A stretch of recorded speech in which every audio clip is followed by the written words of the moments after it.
This video is dedicated to my superhero, എൻ്റെ അച്ഛന് വേണ്ടി. ഇന്ന് ഡിസംബർ 31 എൻ്റെ അച്ഛൻ സബ് ഇൻസ്പെക്ടർ ഓഫ് പോലീസ് ആയിക്കൊണ്ട് റിട്ടയർഡ് ആവുന്ന ദിവസമാണ്. ഞാനെന്നും എൻ്റെ അച്ഛൻ്റെ ജോലിയിലായാലും അച്ഛൻ എന്ന വ്യക്തിയിലായാലും എപ്പോഴും പ്രൗഡായിരുന്നു.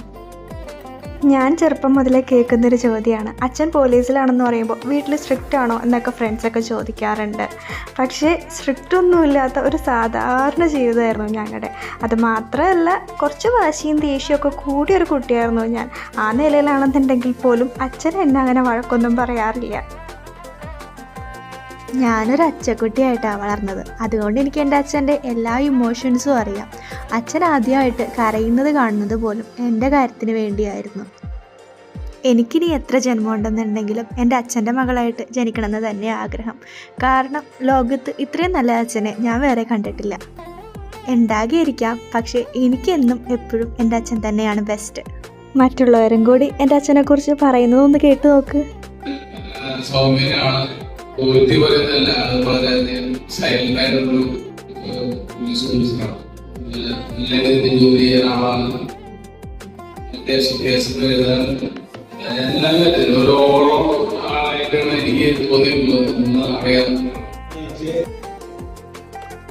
ഇങ്ങനെയൊക്കെ കേൾക്കുമ്പോൾ ഏത് മകളാ പ്രൗഡാവാത്തത്? പോലീസുകാരുടെ ഫാമിലിക്ക് മാത്രമേ അവരുടെ ജീവിതം എന്താണെന്ന് മനസ്സിലാകുള്ളൂ. ബാക്കിയുള്ള ജനങ്ങൾക്കത് മനസ്സിലാകണം എന്നില്ല. എന്നെ സംബന്ധിച്ച് ഒരു വ്യക്തിയുടെ ജോലിയെയോ നാഷണാലിറ്റിയോ ബേസ് ചെയ്തിട്ടല്ല നമ്മളൊരാളെ വിലയിരുത്തേണ്ടത്. Each individual in this world are different. ഓരോ വ്യക്തിയും ഡിഫറെൻ്റ് ആണ്. അവരുടെ സ്വഭാവവും വ്യത്യാസമാണ്. ഞാൻ ജർമ്മനിയിൽ പോയിട്ട് എൻ്റെ അനുഭവം കൊണ്ട് പഠിച്ചൊരു കാര്യമാണ്. പിന്നെ എന്നോടൊരു പ്രൊഫസറും കൂടി പറഞ്ഞതാണ്, humans are dangerous than animal. സത്യമാണെന്ന് എനിക്കിത് തോന്നിയിട്ടുമുണ്ട്, പല അനുഭവങ്ങളും വെച്ച് നോക്കിയിട്ട്.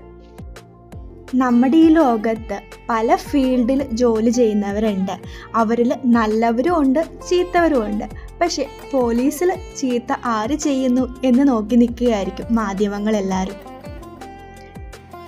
2018 വെള്ളപ്പൊക്കത്തിനും കൊറോണക്കും മാത്രമല്ല, പല കാര്യങ്ങൾക്കും ജനങ്ങളുടെ കൂടെ നിന്നവരാണ് പോലീസ്. പോലീസ് ഇല്ലെങ്കിൽ ക്രൈംസിൻ്റെ റേറ്റ് കൂടെയുള്ളൂ. പിന്നെ പോലീസുകാർക്ക് മേലിലുള്ളത് പറയുന്നത് കേൾക്കാനേ പറ്റൂ. അവരുടെ ഇഷ്ടത്തിന് ഒന്നും ചെയ്യാനും പറ്റത്തില്ല. കർഷകർ ആത്മഹത്യ ചെയ്യുന്നത് നിങ്ങൾ കേട്ടിട്ടുണ്ടാകും. എന്തോരം പോലീസുകാരാണെന്നറിയോ ജോലിയുടെ പ്രഷർ കാരണം ആത്മഹത്യ ചെയ്യുന്നത്? അത് മാത്രമല്ല, ഒരുപാട് പോലീസുകാർ VRS എടുത്ത് നേരത്തെ റിട്ടയറായി പോകുന്നുമുണ്ട്. എൻ്റെ അച്ഛൻ 33 വർഷമാണ് സർവീസിലുണ്ടായത്. ആരും ഒരു കുറ്റവും പറയാത്ത നല്ലൊരു മനുഷ്യനായിട്ടാണ് എൻ്റെ അച്ഛൻ റിട്ടയർ ആവുന്നത്. അതിൽ ഞാൻ ഒരുപാട് ഒരുപാട് ഒരുപാട് പ്രൗഡാണ്. വളരെ പോസിറ്റീവ് ആയിട്ടുള്ള ഒരു വ്യക്തിത്വം. കാരണം ഞാൻ അദ്ദേഹത്തോടൊപ്പം ജോലി ചെയ്യുന്നത് കൈപ്പമംഗലം പോലീസ് സ്റ്റേഷനിൽ വെച്ചാണ്. കൈപ്പമംഗലം പോലീസ് സ്റ്റേഷനിൽ ഫയർ റൂമിലാണ് ഏറ്റവും കൂടുതൽ സമയം അദ്ദേഹത്തോടൊപ്പം ചെലവഴിച്ചിട്ടുള്ളത്. ഞങ്ങളുടെ ആ റൂമിലുള്ള എല്ലാവരെയും ഗുരുതുല്യനായി ഗുരുസ്ഥാനീയനായിട്ട്, എന്നാൽ അദ്ദേഹം ഏറ്റവും എളിമയോടുകൂടി ഏറ്റവും ചെറിയ മേശയിൽ ചെറിയതാണ്. എല്ലാവരും കമ്പ്യൂട്ടറും പ്രിന്ററും ഒക്കെ വെച്ച് ഫയൽ വർക്ക് ചെയ്യുമ്പോൾ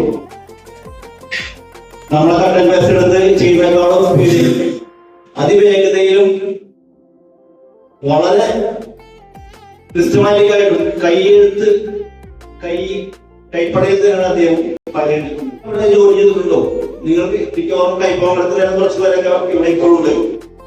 അവരെല്ലാം മനസ്സിൽ അഖിലേഷ് വ്യക്തിക്ക് ഒരു അടയാളപ്പെടുത്തലുണ്ട്. അത് മറ്റാർക്കുമില്ലാത്ത രീതിയിലുള്ള ഒരു അടയാളപ്പെടുത്തലാണ് ഉള്ളതെന്ന് എനിക്ക് തോന്നുന്നത്. അത് ഇവിടെയും അദ്ദേഹത്തിന്റെ ഒരു പെരുമാറ്റം കൊണ്ട് തന്നെ ഉണ്ടായിക്കോട്ടെ. വളരെ സഹനശീലനായിട്ടുള്ള, ആരോടും ഇതുവരെ ഏത് പ്രതിയായിക്കോട്ടെ അത്തരം സാഹചര്യം പോലും വളരെ സൗമ്യതയോടെ ഇടപെടുന്ന. ജോലിയിൽ മാത്രമല്ല, വീട്ടിലെ സൗമ്യ സ്വഭാവക്കാരൻ. പല വലിയ ഓഫീസറും എൻ്റെ അച്ഛനെ വിളിച്ചിട്ട് സംശയം ചോദിക്കുന്നതൊക്കെ ഞാൻ കേൾക്കാറുണ്ട്. അപ്പോഴൊക്കെ എനിക്ക് എന്ത് അഭിമാനമാണെന്നറിയോ. എൻ്റെ അച്ഛൻ നേരത്തെ പ്രൊമോഷനൊക്കെ കിട്ടേണ്ടതായിരുന്നു. പലരും ഞാൻ പ്രസംഗത്തിലും പറയുന്നത് കേട്ടു അച്ഛൻ CA ആവേണ്ടതാണെന്ന്.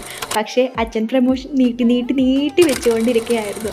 ഒരു ദിവസം വീട്ടിൽ നിന്ന് ഞങ്ങളൊരു ലെറ്റർ കണ്ടെത്തി. വേറൊന്നുമല്ല, പ്രൊമോഷൻ നീട്ടാൻ വേണ്ടിയിട്ട് അച്ഛൻ കൊടുത്ത അപേക്ഷ. കാരണം എൻ്റെ അച്ഛൻ അങ്ങനെ ടെൻഷനൊന്നും അടിക്കാൻ പറ്റത്തില്ല. ഒരു പാവം പോലീസാണേ. ഞാൻ ജർമ്മനിയിൽ പോയ ആ ഒരു സമയത്ത് എൻ്റെ അച്ഛൻ VRS എടുക്കാനും തീരുമാനിച്ചതാണ്. പക്ഷേ എന്തോ ഒരു ഭാഗ്യത്തിന് അച്ഛൻ അതിൽ നിന്ന് തീരുമാനം മാറ്റി അച്ഛന് പിന്നെ SI ആയിട്ട് പ്രൊമോഷൻ കിട്ടിയിട്ട് കറക്റ്റ് ആ 33 വർഷം പൂർത്തീകരിച്ചിട്ടാണ് എൻ്റെ അച്ഛൻ ജോലിയിൽ നിന്ന് ഇപ്പോൾ വിരമിക്കുന്നത്. പറയാനാണെന്നുണ്ടെങ്കിൽ ഒരുപാടുണ്ട്. എത്ര പറഞ്ഞാലും അച്ഛനെക്കുറിച്ചുള്ള കഥ പറഞ്ഞ് തീരില്ല. പക്ഷേ ഇന്ന് ഞാനിത് ഇവിടെ ചുരുക്കുന്നു. അച്ഛന് സന്തോഷവും സമാധാനവും നിറഞ്ഞ ഒരു റിട്ടയർമെൻറ്റ് ലൈഫ് ഞാൻ ആശംസിക്കുകയാണ്. Love you Achu.